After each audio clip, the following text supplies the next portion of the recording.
ಹೇಳಿದೆ ಸೂರ್ಯದೇವ ಮನುಷ್ಯನ ಮೇಲೆ ತನ್ನ ಪ್ರಭಾವವನ್ನ ಯಾವ ರೀತಿ ಬೀರ್ತಾನೆ ಅಂತ ಹೇಳಿ.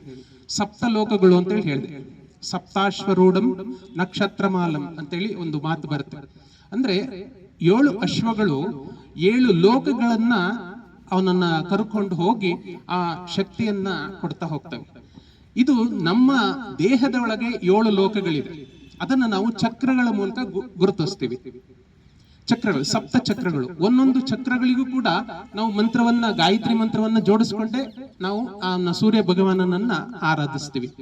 ಓಂ ಭೂ ಮೂಲಾಧಾರಾಯ ನಮಃ, ಓಂ ಭುವ ಸ್ವಾದಿಷ್ಠಾನಾಯ ನಮಃ, ಓಂ ಸುವ ಮಣಿಪುರಾಯ ನಮಃ, ಓಂ ಮಹ ಅನಾಹತಾಯ ನಮಃ, ಓಂ ಜನ ವಿಶುದ್ಧಾಯ ನಮಃ, ಓಂ ತಪ ಆಜ್ಞಾಯ ನಮಃ, ಓಂ ಸತ್ಯಂ ಸಹಸ್ರಾರಾಯ ನಮಃ ಅಂತ ಹೇಳಿ ಈ 7 ಲೋಕಗಳು ನಮ್ಮ ದೇಹದ ಒಳಗಡೆ ಇದಾವೆ. ಒಂದೊಂದು ಚಕ್ರಗಳಿಗೂ ಕೂಡ ಶಕ್ತಿಯನ್ನ ನೀಡ್ತಾ ಹೋಗ್ತಾನೆ.